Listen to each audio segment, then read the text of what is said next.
There we go. I was like, oh my God, what's it doing? What's it doing? All right, we are live. I'm gonna grab my phone now. I'm like, I always warn, this is the part of the show where you see me do this, because this is the other, like, for anybody coming on, you're about to hear me talk about Zoom. So I'm gonna tell you, I'm gonna get comfortable here real too. So I'm getting ready to change to another platform, and Zoom is really a pain in the ass in that, hey Deborah, that you can't see the comments on here. I have to do this. Oh, okay.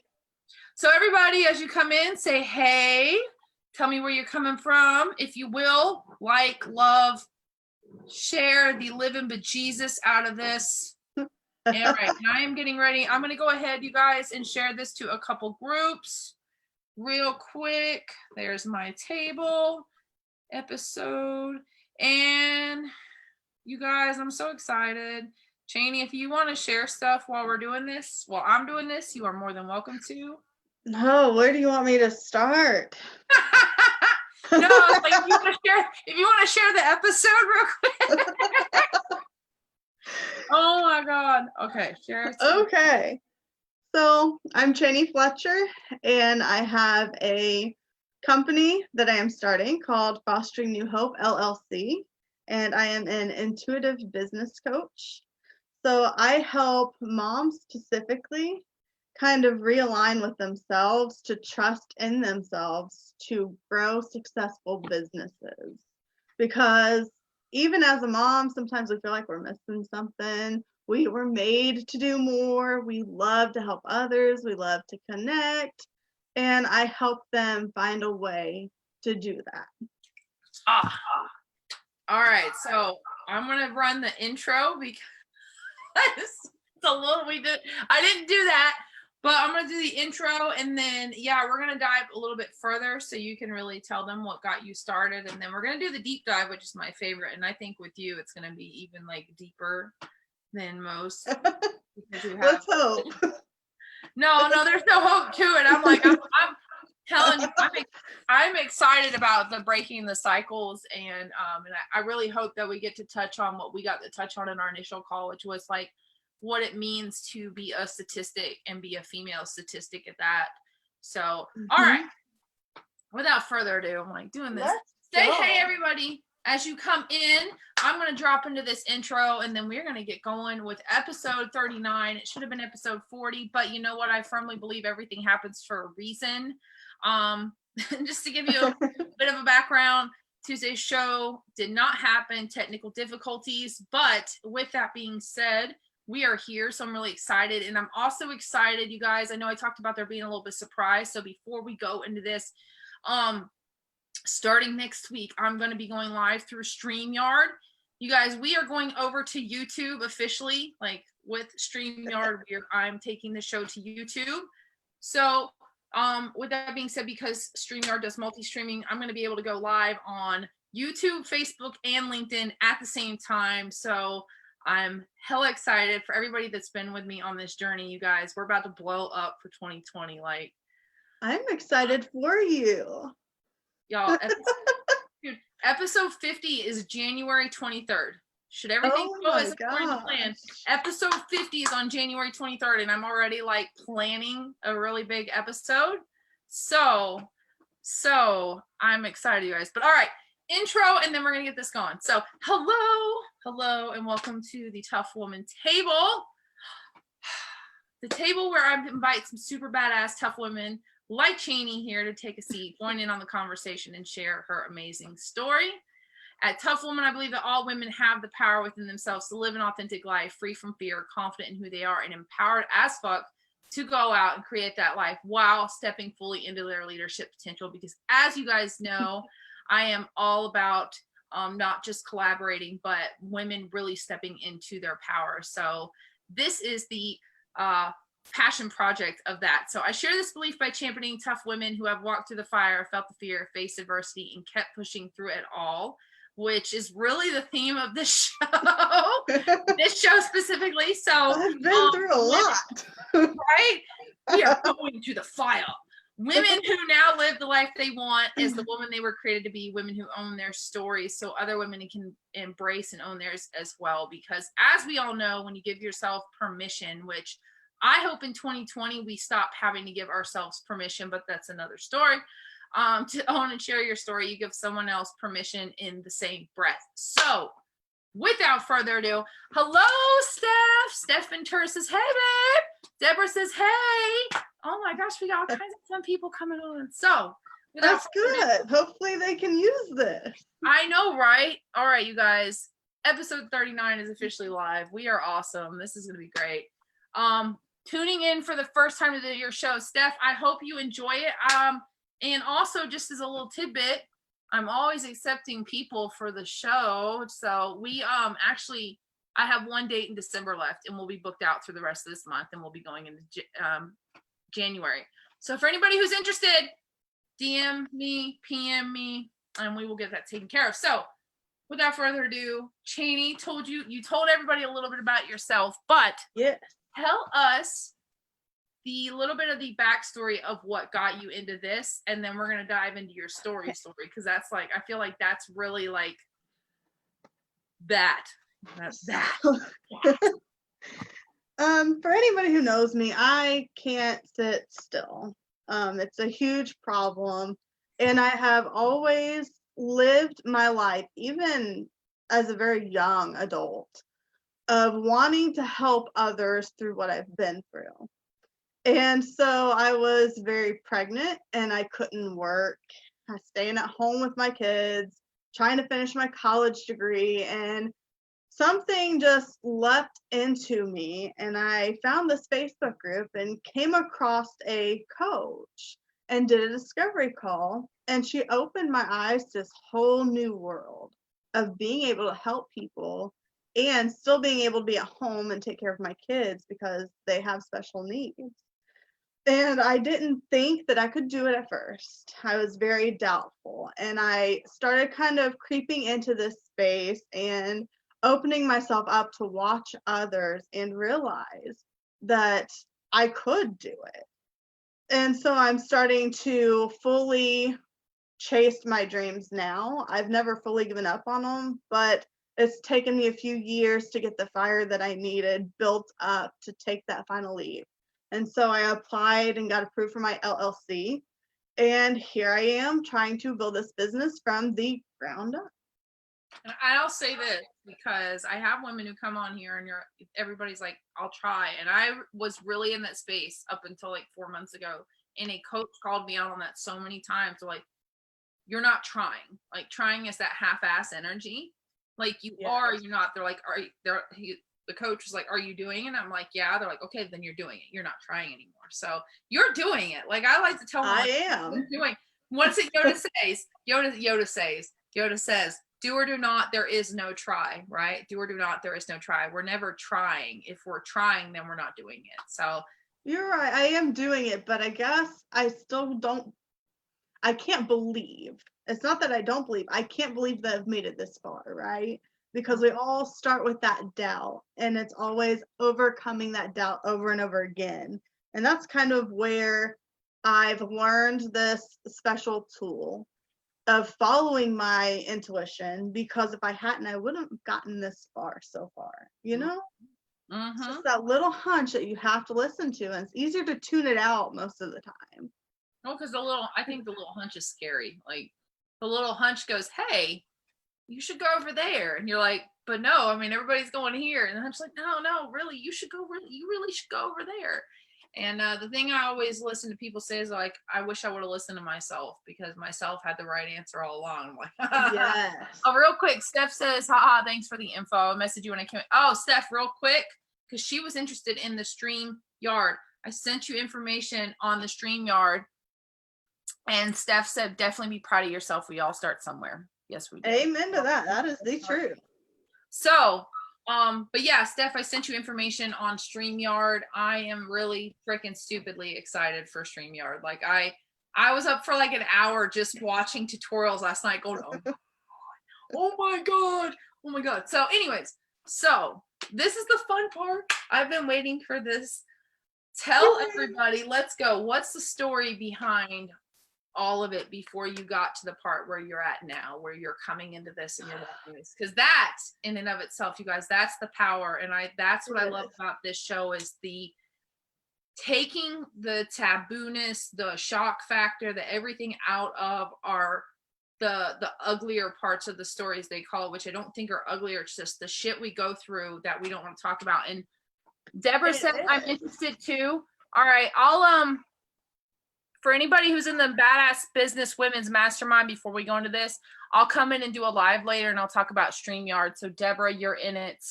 And anybody who's not in it, women, if you would like to be in the Badass Business Women's Mastermind, the link is in the bio. Hit it.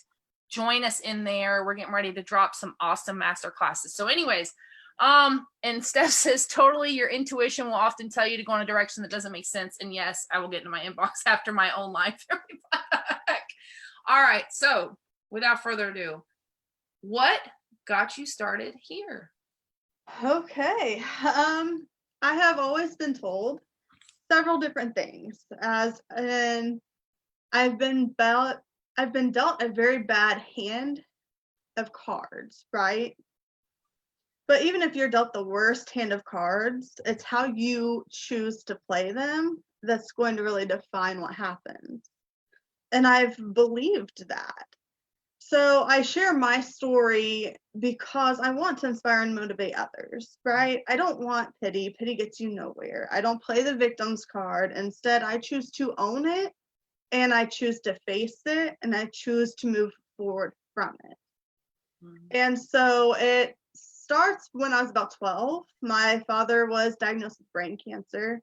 He fought it really hard for a tough year. And he was my rock.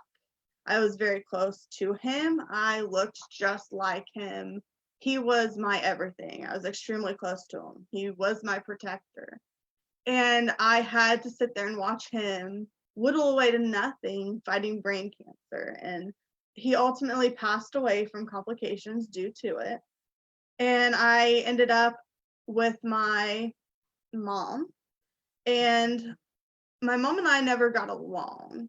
She had mental health issues that kind of prevented her from being an actual mom. So she was more of a friend.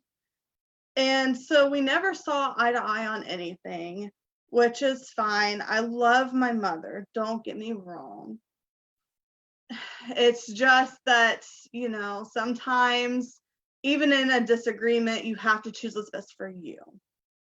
And so for years, I hid what was happening at home to me to save my sister mostly. And I'm not going to get too heavy into that. But I hid a lot of what was going on in fear, like we all do. And there came a time where I couldn't hide it anymore. And when that situation arose to where I had to share what was actually going on, it opened another door. I ended up being placed in foster care at the age of 16. Being a teenager entering into foster care is one of the hardest things because you're not a small child. No one wants a teenager because there's a stigma attached. If you're going into foster care, you're this horrible kid, or you've done wrong, or you have trauma. And so I was labeled with all of these bad stigmas attached to them, and I couldn't necessarily break away from it because nobody knew who I was or what my story was. And so I had to grow this tough, thick shell and own what happened and share it bravely. And there are people who speak poorly of me for it. And that's fine if they have to, because that's what's leading them. But I'm sharing it because it helps so many others. And when I went into foster care, I was so fortunate. God had a plan. One of my favorite verses is Jeremiah 21:11. I know the journey that I am taking you on, right? There's many different ways to word this verse because of the different Bibles that are out there now. but he specifically says, he knows what you're made to do and what path you are on, and he's there with you. And that carried me through so much. And I ended up in this foster home at 16 with absolutely nothing of mine. I had to switch high schools my sophomore year, which was difficult because I'd been with the same people from elementary school. And so I had to redefine who I was to fit in a new place. I had to learn new survival skills, and I had to rise above it. And instead of letting it get to me and hold me back, I went in there, I made friends, I met new people, I learned so much from them, and it helped me grow as a person. And then I also focused heavily on myself and bettering myself. I chose to work really hard academically because I knew it was my way out. And so I took it. And I graduated at 18. I skipped a whole year of high school. I did it in summer school, a whole year in 6 weeks, which was very tough, but I somehow did it. I can't tell you what classes they were. I think there was geometry. And then when I graduated at 18, I was actually pregnant. And so I aged out of foster care at 18 after graduating high school and pregnant with my oldest. And I got married. And it was my high school sweetheart. I didn't necessarily have any red flags because the way he treated me is what I was so used to from the get-go. And so I entered this marriage, and we had, my son, and it went smoothly. But it was a cycle, and it would be perfect and all roses and everything would be fine. And then the next thing that you know, it's this huge fight and a blowout session. And it was terrible to necessarily go through it. But I ended up leaving him and got myself out, worked on myself and raised my son on my own and continued college. And then a few years later, I think it was a year and a half after our divorce was final, we had to connect again for a reason. And we were dealing with this situation, and he got back into my heart. And so we started our relationship, but started anew. And it was very good while it was good. And it lasted longer than it did the first time.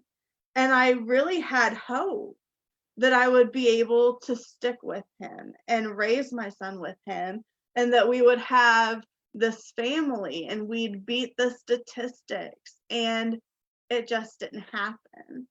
We had our middle son, and then after we had him, I waited a few months to see how it would be with 2 kids. And then we got remarried a second time. And it was still fine. We had bought a house, we had bought a vehicle. He had his own vehicle. So financially we were stable, and it felt okay. And I still didn't necessarily listen wholeheartedly to myself. I was waiting for this breaking point. And then we had our third son. And that's when it started kind of getting really rough again. I'm not sure if it was the pressure. I'm not sure if I did something wrong. I'm not sure if there was something going on with him that I didn't know about. But shit hit the fan really fast. So I had, this autistic son, my middle son, and then I had this new baby. I think he was about 6 months old when I left my ex-husband and ended up in a domestic violence shelter to get back on my feet.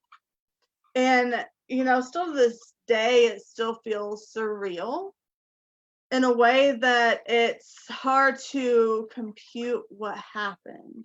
But then you face all the facts, the documentation, all of it. And it really kind of hits at home that you did the right thing based on what was being said, what was being done, and what you felt necessary. And so that kind of led me into being now, I was a single mom. I picked up jobs, so I was working, I had these kids, I still tried to stay in college. I had finished my associate's degree in human services, but I was now working on a bachelor degree, and that was actually in business management. So here I am trying to pursue my third college degree in business, trying to open a new field, and it just wasn't in the cards for me. And when I left him, I really had to think about a lot, because at the same time that I was going through all of this shit with him, my biological mom reappeared. And that was the last time that we necessarily had contact. Because of the outburst that it had created, I chose to just walk away. It was toxic. As much as I love her, I know she meant well in what she was doing in her own way, but it just wasn't healthy for me. And I didn't want my children to see it and think that it was okay. And so I chose to protect them. And I know I did the right thing. People may criticize me for it, but I mean, when my son was 2, he knew my mom as the grandma that drank too much because she was an alcoholic. So I knew that it was not healthy to have my kids around her at that point. And she did try to get clean. She would go through periods of being sober, but it wasn't anything that necessarily stuck. And so you never knew which mode she was in. And shortly after I left my ex-husband, she ended up getting really sick. And I got a phone call from my sister, and she said, you need to hurry down here. And so I got down. She lives in Alabama and I'm in Indiana. So I made the trek down there and left my 3 kids with my ex-husband. And he managed to, get them to school and take care of everything and get them to the babysitters. So he didn't have them fully. He had help. And made it down there, and I was able to say my goodbyes and, come to peace with everything. And so she did end up passing away. Actually, she passed the night that I had gotten there. So I had just a few hours with her, and she, was ready to go, and we let her go. That's a very different experience than losing a parent at 12. Because at 12, they don't allow you to necessarily do anything. So I didn't get necessarily to say my complete final goodbyes to him. And it was a very unique experience that I know I needed, right? So it gave me the peace that I needed. I was able to forgive what I needed to forgive. I didn't carry it. It hasn't hardened my heart. And in a way, I've chosen to be grateful for all the experiences. They may have been difficult to go through or hard, but they've shaped me into who I am and how strong I am. And I have to be thankful for the woman I am today.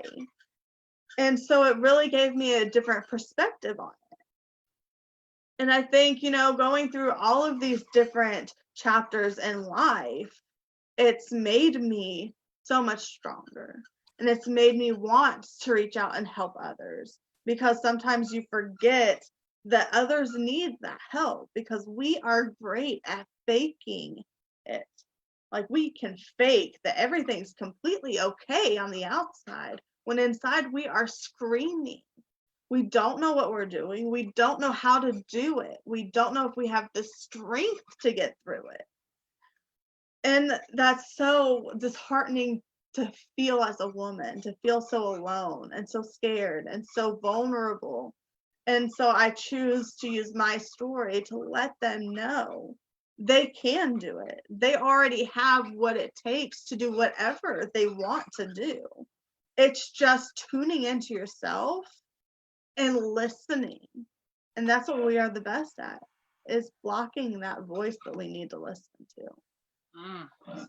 And real quick, it says, preach it, taking personal responsibility is how you change your life. Yes, queen. I'm going to say like, yeah.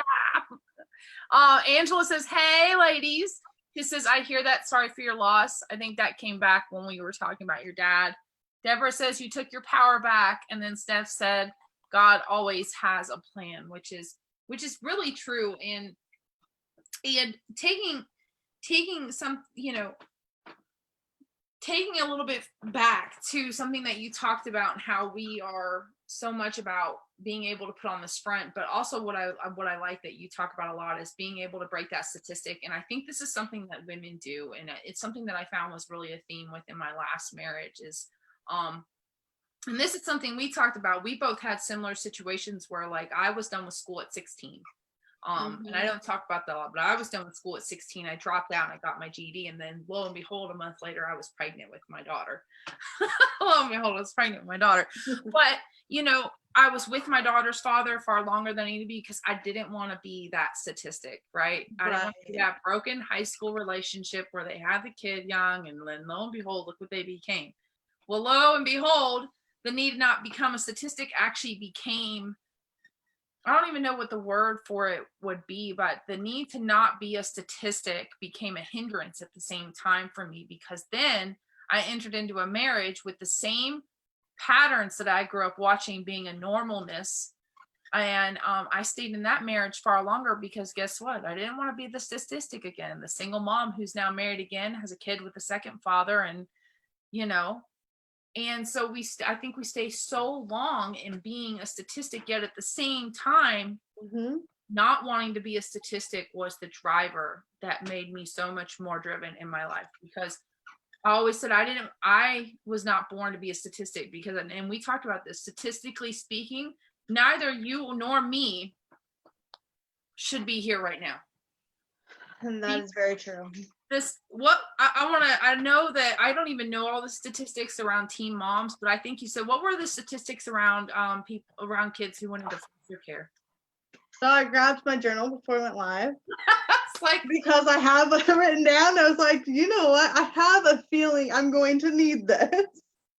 Intuition, people. And Steph, that she says, I appreciate you ladies sharing your stories openly and vulnerably. This is important. We talk about sharing our stories. Everyone's like, this is the trendy thing now. When I talk about sharing stories, I mean, what's the nitty gritty? Because guess what? The picture perfect shit isn't what got you where you are now. Yeah. Picture perfect shit. That's not like that nice facade, like you said, that we fake and we put out there, the nice shit. That's not what gets you there.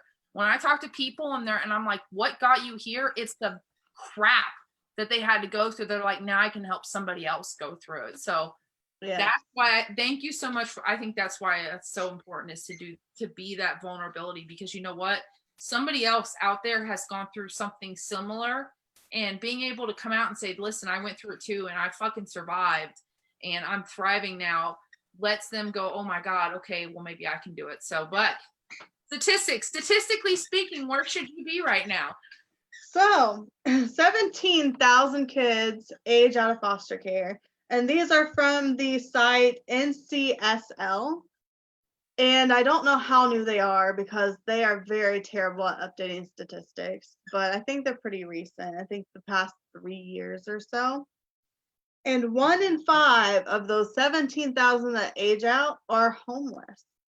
36% of the homeless will actually be homeless once at least by the age of 26. And I am 26 right now, not homeless.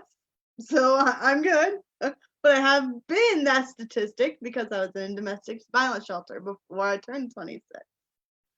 So I am some of the statistics. 75% of those that were homeless at least once will be homeless more than 4 times in their lifetime, at the very least. So 58% graduate high school by 19. By the age of 19, only 58% of foster youth graduate. So there's a very slim chance, if you don't have the supports in place, that you're going to finish high school. And of that, that is compared to the overall rate of 87% of kids who graduate who are not in foster care. So there is a huge gap in percentage right there. And then 8% of those 58% that graduate high school get a college degree. So I am of the very slim statistic that put themselves through college. So then 46% of them were employed. Very low employment rates. And mostly because I think 80% of the females become pregnant by the age of 26. And that is compared to 55% of the general population. So that is a huge difference as well. And then on average, a foster care youth who probably did not graduate high school earns $13,000 a year in average earned income. $13,000 a year compared to $32,000 by the general population. So then they don't have a chance to get on their feet. Of course, they're not going to be able to provide housing. I mean, $13,000 in a year compared to the median of 32. Are you kidding me? And then 1 in 4 will have entered the criminal justice system within the first 2 years of aging out. So it's bad because the statistic right under that is by the age of 26, 4 out of 5 have been in jail for some kind of charge. And this is why I think this is important. Again, I don't know the statistics around what being a single mom is, but we all know they're really shitty. Like being a teenager. They are. Like I don't even want to look at the statistics. I agree. That's why I probably haven't. And but you know, it is so what I hate, and I don't say hate lightly. What I hate about statistics is it is such an easy way for someone to go, oh well, the statistics say. And when we talk about being empowered and we talk about intuition and all that, really what that comes down to saying is, listen, that number does not define who I am. The reason I talk about sharing stories, your story does not define where you're going to end up and who you are. I think there was a quote, and I want to get out of this real quick. And I want to, because I think this is really important. I'm like, I saved it. I'm like, I'm going to use this somewhere. Right. So there is this quote. Oh, okay. So it was by Stephen Covey. It says, I am not a product of my circumstances. I am a product of my decisions. And I think the decision to become a statistic is that exactly of itself. It's saying, listen, I went through that bad shit, and all that bad shit now defines who I am. And therefore, because I went through some bad shit, like here, I'm going to give you guys a really good example. This is a fun one before we go any further. So my daughter's, both my exes are addicts, but my daughter's father is an addict, terrible addict. And he's now an alcoholic. And we separated when my daughter was 2 and she is now 14. And to this day, y'all, I shit you not, this fool says that the reason everything he does, all the bad decisions he's made, all the crappy women he's dated, is my fault, y'all. It's my fault because I left him. And now he can't make any good decisions in his life. So you guys, the reason I love talking about why we need to be breaking statistics and why we need to go listen, we're not statistics, is because especially as women, we have so many fucking statistics sitting on us. Like, it's like the statistics around women who end up being expected to leave their jobs and in their careers because they become parents or they want to be moms. It's like, it's ridiculous. So I love that we talk about this because it's so important. So upon deciding to not be a statistic and take your power back and be like, listen, these are the numbers, but I'm not, even though I might have some part in some of the numbers, I am not that number and I'm not that number. How did that lead you into going into what you're doing now, to becoming an intuitive business coach? Because I firmly believe every bit of our story leads us into becoming what we were meant to be. You know, at some point we experience that pivotal shift where Stephen Tor says, I have to hop off to do my own live before it gets to this a little long. But I'm so glad I caught this and love the concept of your show. Oh, thank you.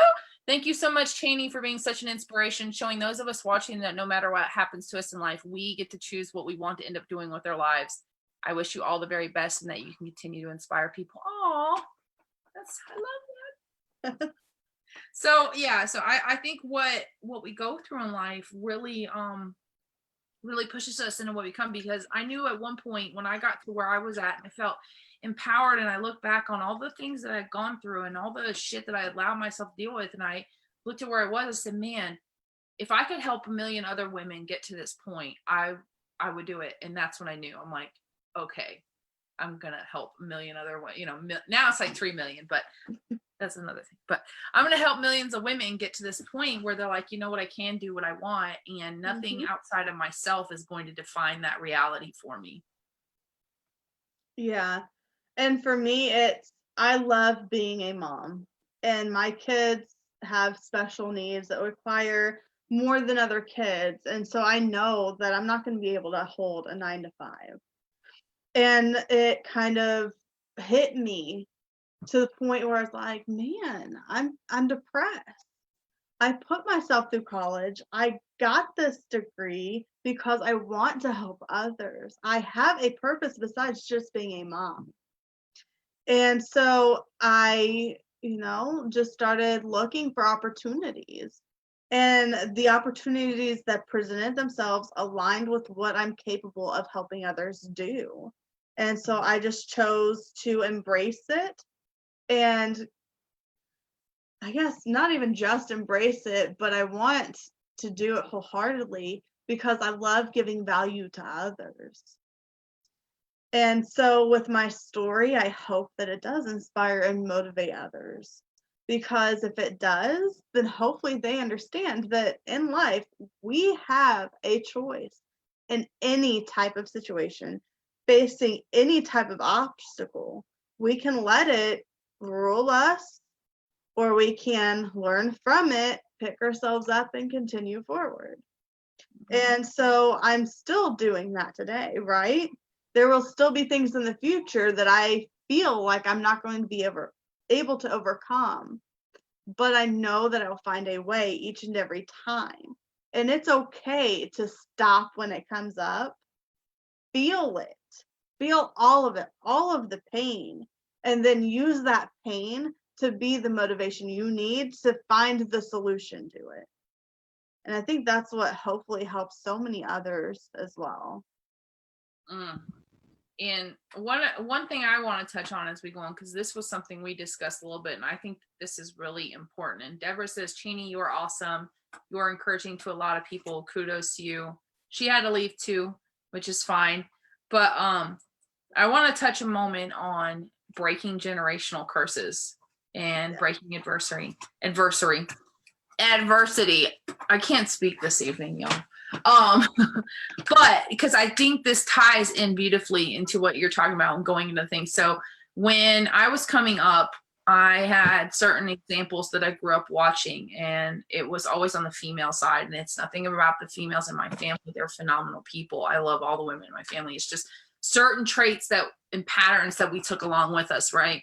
So what that ended up becoming was these traits and patterns I brought into my life as an adult and relationships and things I had. So when my marriage ended, and I looked back and I said, okay, I see the patterns, and these are not things I want to continue on. I also realized, hey, you know what? I don't want my daughter to think this shit's normal either. And I want to touch back on, because you said at one point, you said, I didn't want my sons to think that this was a normal way. So how pivotal was coming into that awareness of, okay, these things are not right to me. These aren't patterns I want, and I'm going to do what I need to do to not bring them forward with me. So the breaking point for me was my son, who's autistic, was paying attention more than I thought.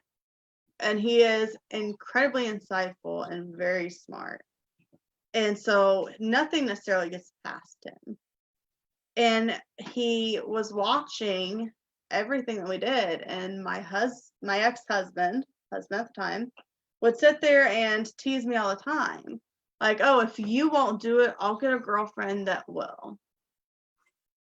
And my son was seeing that. And one day we were in the car without my husband at the time, and he looks at me and goes, "Why does Daddy always say that he's going to get a girlfriend, but you're not allowed to have a boyfriend?"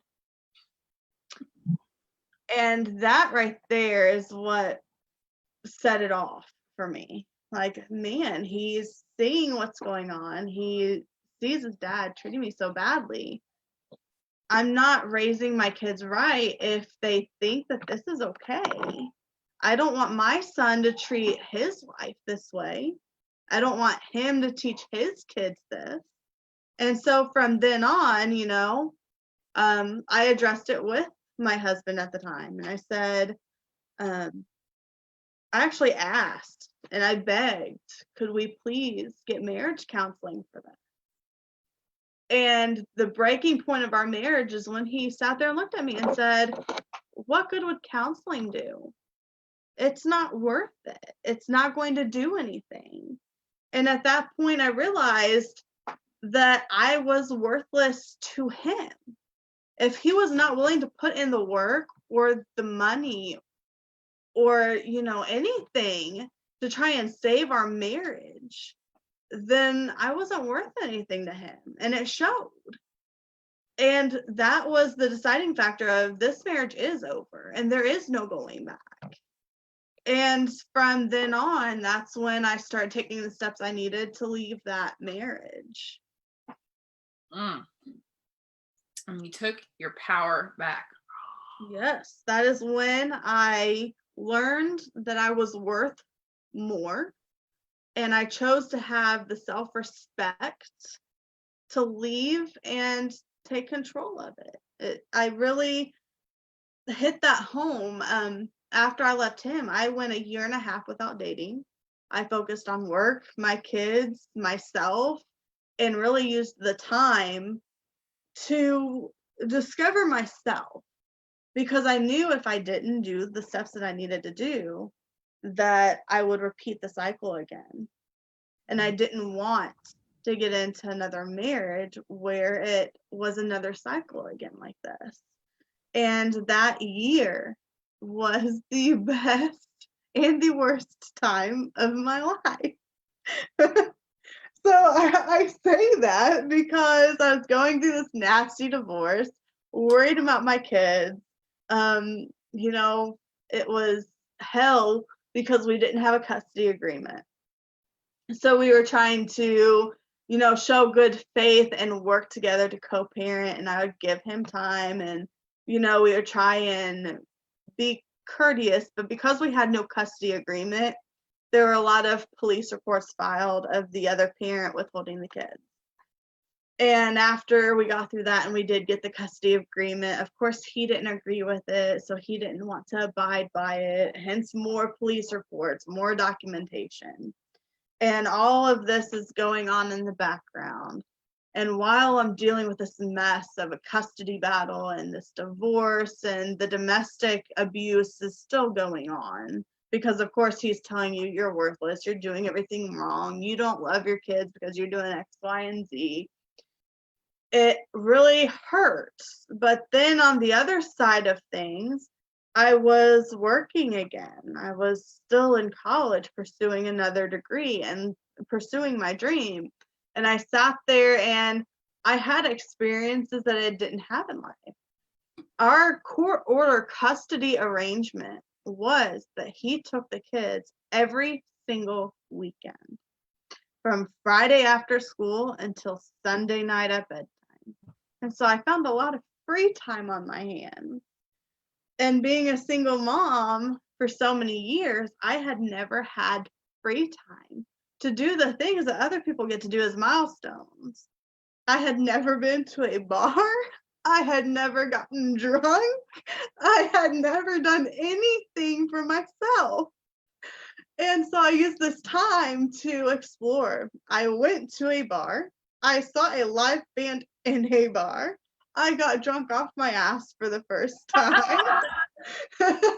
And then I decided to go and get piercings. I decided to get tattoos and really fall into what I wanted. And while I was doing this, I learned that my confidence was coming back. I felt more in tune to what I wanted in life and what I wanted for my kids.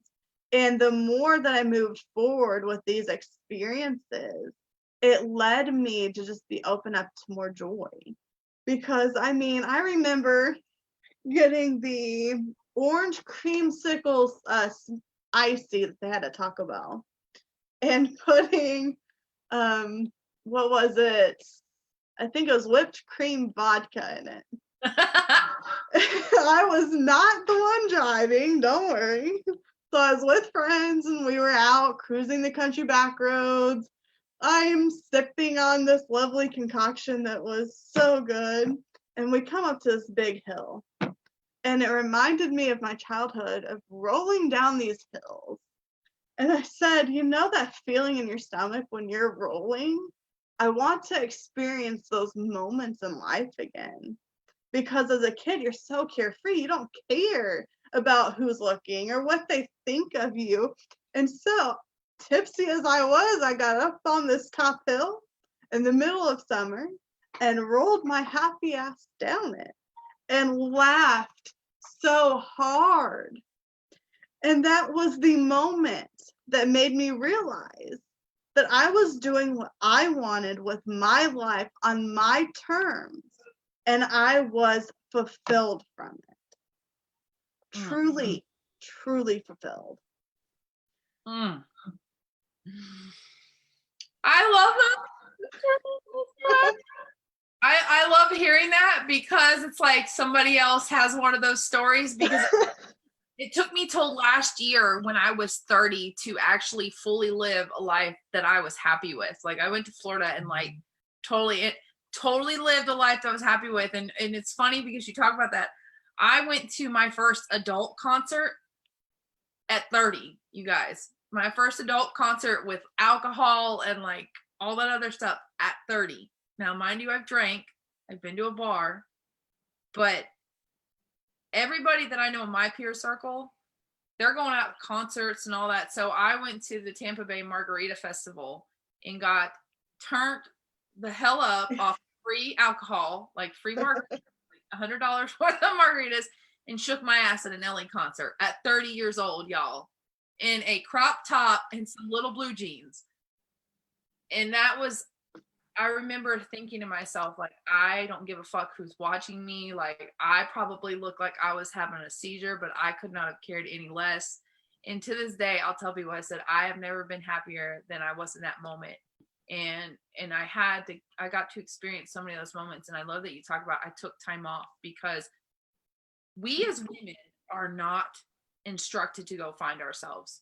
I have heard so many people tell men, oh yeah, go off after high school and figure out who you are and what you want in life. But you know what they tell us? Oh, make sure you find a good husband. Make sure you have everything in place, if we're not going to be able to take care of ourselves if we don't have those necessary pieces. And they don't tell us, oh, go figure out who you are. Go figure out what you want in life. And then you know what we end up in, you guys? Shitty ass relationships. We end up hating ourselves. I watched this SNL sketch last night, and it was Kristen Wiig and I can't remember the other girl, but they were vying to be QVC guest hosts. And they, like, in the background, they were like the stereotypical woman. They were catty. They hated each other. Like, they hated their lives. Like, and I think it got so much that their husbands were like having an affair with each other. Like, it was a really like out there sketch, but it was such a, to me, it was such a coming, like a hitting home thing, because there are so many women who are doing that, who are living this life that they hate. And then you know what happens? We get to that point where, like, what is gonna like it's the whole purpose of what I want to try and do, and why I'm speaking out now, is we are always told what we should want, what we should do, what we should dream of, what we should desire, what's best for us. And I want to tell women that no, you know what you want. You know what you need to make you happy specifically, but you need to get in tune and in alignment with that, or you're not going to be happy. You can have all the money you want. You can have the best job in the world, the most perfect husband, the perfect kids, and still be unhappy if you're not in alignment with yourself. And now, I say the same thing because I went through so much, we go through so much shit, and taking the time off, God, I've taken years off. And I'll tell you that having to answer to nobody but myself has been the most freeing thing. Like, that's why I think it's so important to tell people, like, you don't have to ask yourself permission. This is something I'm really, really, really passionate about. I really want women to stop asking themselves for permission. Stop having to ask for permission to be fucking great, because that is like, just stop.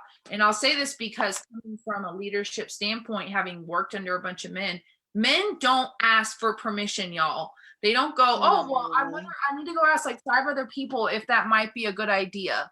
Guess what? They go do whatever the fuck they want. They say, isn't that probably how we got the quote? It's easier to ask for forgiveness than it is to ask permission. So I think this is so important, because you guys, we got to stop asking for permission, but we have to start listening to ourselves in that same breath. Because here's the deal. I had someone tell me this NLP thing. They're like, you don't really, it doesn't look like you think a lot about what you say. Like, you don't have that internal disconnect. And I said, it's because I don't. It's because the moment something comes into my head, I trust that that's what I'm supposed to be doing. I trust that that's what I'm supposed to be saying. And if I do take that extra second to think about it, it's not because I don't distrust it. It's because I want to gain clarity, a little bit more clarity, because I'm not sure where to go moving forward. I said, so again, it's like you say, coming back to that space of all consuming trust within ourselves. So moving forward, how has diving into all that, how has that propelled you forward into where you are at now? Because this is the other aspect of it too. It's like, yes, we go through all this, but how does that play out in the bigger picture? For me personally, it's looking back and reflecting.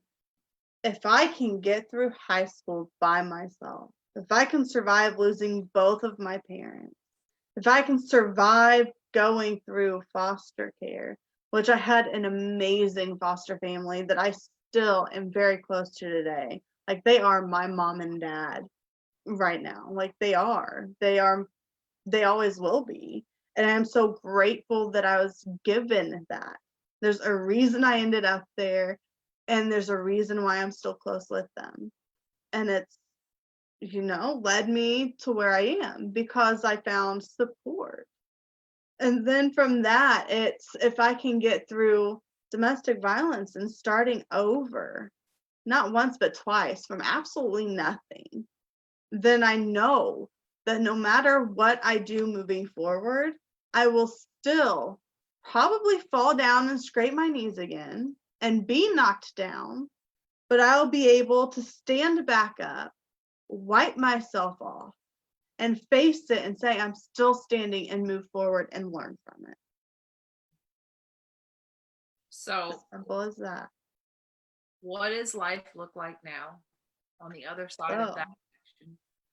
Life now, I am married in a healthy relationship to someone who supports me, and he believes in me more than I believe in myself some days, and he has to pick me up on those days and shake me and say, you can do this, which is the opposite of what I've had in the past. And it's still taking me some getting used to. I feel very spoiled by it. I have 6 kids total, but 5 living, and it's been a joy to watch them. It's always an adventure. We have our first child together, and it's been a much different experience in this relationship than in the past. There's no worries about it anymore. I remember the last time that I got pregnant with my 3rd son with my ex-husband, I was extremely worried. And I don't have that anymore. It's very freeing. And, I've gotten a college degree that I can't use because I can't work a 9 to 5. So now I'm taking it and using it in other ways. And it's just been better. I'm happier. I feel more fulfilled. I have more joy. And it's been great, honestly. When everything finally comes together because you listen to that little inner voice, it's amazing what happens. Mm-hmm. Mm. Oh, so this leads nicely into the last part. The second to last part. If you could give any woman 3 tips on how to continue moving forward, what would the 3 tips from your life reflection be? The first thing that they should probably do is sit and write down every single little thing that they've gone through and realize that they've already overcame so much. So why quit now? The second thing is, yes, it may look like this huge, massive roadblock or this huge, massive situation that they can't get out from under. But think about the previous ones that you've come through, because you probably felt those same fears, those same emotions tied to it, and you came out on the other side anyway. So know that just because there's another roadblock doesn't mean that you can't get around it again. And then thirdly, listen to yourself. And that's the most difficult because we want to distrust it so much. We've been taught to distrust it because it's not what everyone else wants for us. Mm-hmm. And I would pick up on that by saying, lose the expectations of what everybody else believes your life should look like. Like, detach yourself as far away from everybody else's expectations of your life. Because this is something I was talking to a friend of mine about last night, and she had a thing that came up with an old friend, and it came down to her. It was easier for her friend to cast judgment upon her about how she was living her life versus the friend taking a look at her own life. Yeah. So people are going to come at you as you go through life and tell you how you should live. People are going to tell you how you should parent. People are going to tell you what kind of wife you should be. But at the end of the day, and this is what I tell her, until she is walking in your shoes and she has lived your life and experienced your experiences, she is coming from an outside perspective, which means she does not have a first person perspective. And unless somebody, this is what I've always told, unless somebody was there at that exact situation and they get it from that first person perspective, they have no right to tell you how you should live your life. Here's the next part to that. They only see what you allow them to see, so they don't know all the little details behind what you're having to do. Mm-hmm. And even a little bit further than that, perspective is a bitch, you guys. And yes, it is. I remember someone saying somewhere that like 4 people can see the same exact situation 4 different ways. You could have a car accident and 4 witnesses to the car accident. Each witness will tell a different story. And they were all at the same place, same time. Perspective is a bitch, you guys. And that's why I love when people go, well, reality is really just an illusion, because everybody's reality is based upon their perception. And that means everybody's perception is tainted by their thoughts, by their patterns, by the things that work throughout their life. So if someone is in victimhood, they're going to perceive things from the lens of their own victimhood. So even though a situation is going to look positive to you, that person's going to see it negatively, and the way that they react towards you is going to be way different. So I think those are beautiful, beautiful thoughts. So since we are at the end technically, but we're going to go a little over, it's okay. Tell everybody where they can find you, what it is that you do, if you have anything to offer. And Angela, Deborah says, Chaney, you are awesome. Oh, we said that. Kudos to you. Deborah had to leave, but she's back again, I think. Angela great stories and love your strength and joy. Angela had to go as well. She said, you both can help so many. And I know we will. I think with 2020 coming up, you guys, I think we're going into a new decade, and even people who aren't like aware and on the field, like on the spectrum yet, sense it too. And I think this decade is all about the collective rising together. So I think I think we're in this space where everybody is getting to the point of seeing that the old systems don't work, and that the only way for us to move forward is to help each other out. Like literally, that's why I'm so passionate about this and collaborating with women, is because when we help each other out, we rise collectively and we're that much more successful. So she said, have a great night and congratulations on your new husband. You deserve it. Yes. You know what? With that being said, just remember, ladies, we all deserve it. And I think I love that Deborah's on here, because she's all about saving marriages and helping married couples stay married. We all deserve to have that relationship. Yes, we do. Don't let that lie permeate you that you are not worthy of someone. And you touched on this. I feel spoiled. You guys, we should have partners that support us. I don't know how many women, myself included, have given up things to support the comfort of another partner who did not do the same for them. I cannot tell you how many relationships I've been in where I have given and I've given with nothing near the same level of return. You guys, so remember that all of you deserve that. That shouldn't be, oh, I feel spoiled, even though I get it because I've been there and I'm like, oh yeah, I feel so spoiled. That should be a normalcy. So I hope we get to that point where we're like, listen, I'm worth this. And if you can't see it, if you can't support it, then you can't be a part of it. So, all right, tell everybody where they can find you, what it is that you do and what you have to offer. And then we are going to close out this amazing episode. Okay, so I will post the links below in the comments as well. But I have a Facebook page that's brand new. I've been working on it. It is facebook.com, and I think it's the / Chaney at Fostering New Hope LLC. And I post some trainings in there. I try to post any collaborations I do.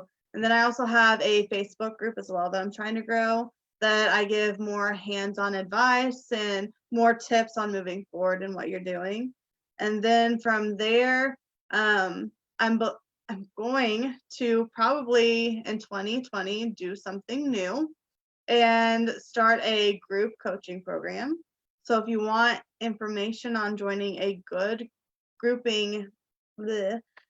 coaching program to help you find yourself again and be aligned to find your happiness, I think that this program will probably help with that, because we will dig into why you feel like you don't deserve something, why you feel unworthy, and just why you feel like you can't have it too, right? So that's what I'm going to be working on in 2020. And I do offer one-to-one coaching right now, and I have 2 packages. There is an 8-week package where you're not going to get as many results because it's very hands-off. I've designed it to try and give the power more to the client so that they can try and do it on their own still, but have that support that they need. And then I also offer a 12-week program as well. And that is more hands-on with more support to try and accelerate the results that they want. So those are my offers right now. I do custom pricing for them, because each client that I have has had different needs and different backgrounds, and a base price is just not going to do it justice, unfortunately. And so I am all about helping, so I do try to keep it as affordable as possible. So that's why I decided to do a customized package instead. So if they feel like they want help, I hope that they don't hesitate to reach out and let's work something out. I like that you talk about that. And before we go, I think this is important. And I think this is important in the coaching field. I'm all for paid in full clients, you guys. I am all for it. And I think it's a beautiful thing. I know we all got to make money and we got to pay bills. Mm-hmm. But the one thing I remember when I was coming up, and you reminded me of this, is I needed help, and I didn't necessarily have the finances. And when I was going out into coaching, it was always like, well, you don't have the mindset. If you really want to, you're going to get it. And you guys, that's so destructive to people.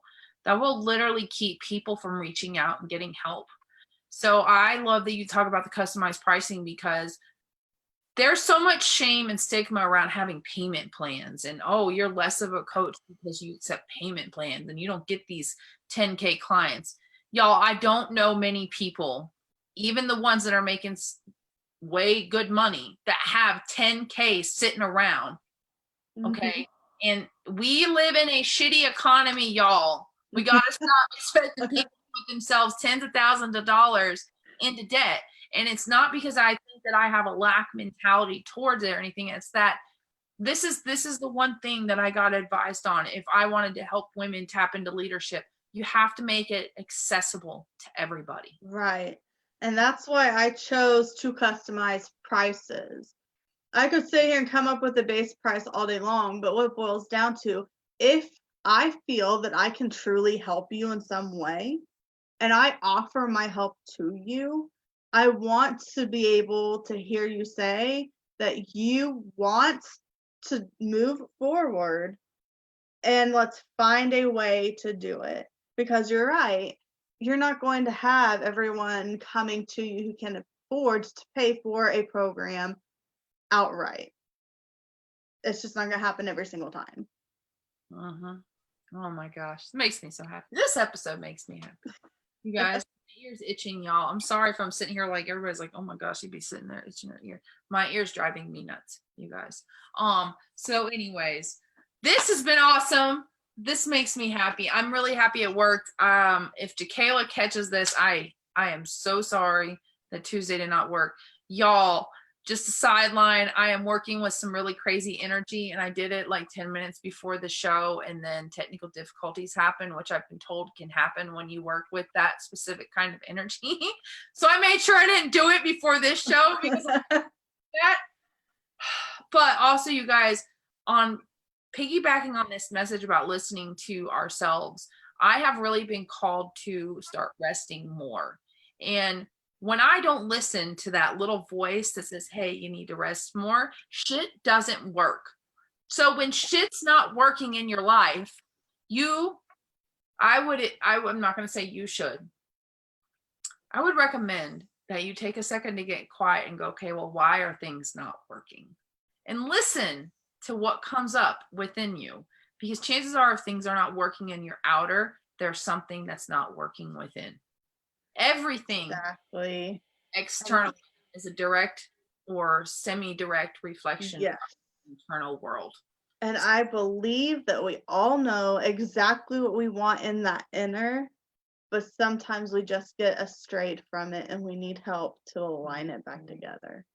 And one more thing, like I keep feeling like we're at, but this is really like, don't be afraid of what you tell yourself. Okay. So I went to drop some stuff off to my mom today because I took my son to a parade. And my mom goes, this is going to be, she said, this is a future millionaire. And I said, no, billionaire, Mom. Billionaire. Then she said millionaire again. I said, Mom, you're getting it wrong. Future billionaire. Think Oprah, Enterprise, billionaire. You guys, I can say that with complete certainty and not be afraid. Don't be afraid of your own greatness. Like y'all women, y'all even knew the fact that it's going to take us to redirect the world, and that there's that much power within us. I'm telling you, if you understood the depth of that, you would never doubt that voice inside of you again. When that voice goes, listen, I think we are worthy and we will be millionaires, and we go, oh, you know what? I don't know that I deserve that. You go, fuck yeah.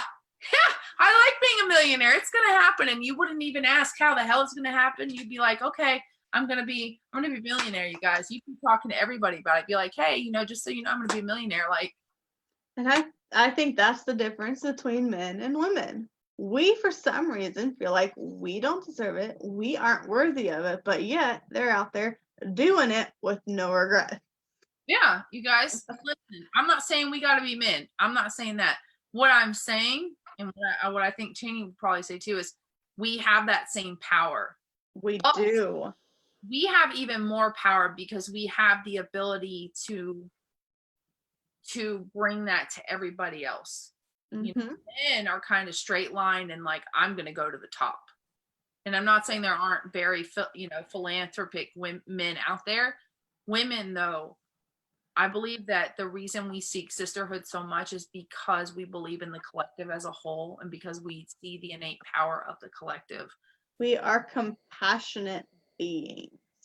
And I firmly believe that moving forward, compassion, empathy, all that, those are going to become business constructs in the world. And that is why the planet is going to start thriving. So, and I can say that with complete certainty because I just feel it, man. Y'all don't even, we're a new decade. We are less than a month from a new decade, you guys. Like, no. Thinking a new decade. Just remember, a decade ago, we thought it was what? It was going to be Y2K. A decade ago, y'all, we thought the fucking internet was going to crash. And we were all going to, my stepmother had stockades of water in our pantry. Like, y'all, we just thought the world was going to end. And now here we are. So I think this world is getting ready to end. And what I mean that is I think the old ways of being are getting ready to end. Yeah. That's why we see so much conflict right now, because there is so much resistance. But if we can stick this out, you guys, if we can get together, if we can get on the same playing field, the world as we know it is going to end and we are going to walk into this beautiful, beautiful new era. So you guys, I'm excited. So without that is all we went over, but it's okay. It's okay. Thank you everybody who came on. Hey Shannon, I hope you catch the replay. If anybody comes on and catches the replay, push #replay. If any of this resonated with you, I would love to hear everybody's thoughts. Thank you for everybody who came on. As always, every Tuesday and Thursday, 7:30 p.m. Eastern Standard Time, we'll be here. For any woman, I'm going to touch on this real quick. I now have the Badass Women's Mastermind, which is a very compact space right now. It's for women who really want to mastermind with a like-minded group of women who want to collectively collaborate and help each other come up together. So we're getting ready to start hosting master classes, and we do live Zoom masterminds together. So it is a really neat group. We have a very eclectic mix. One lady is like a massive tech guru.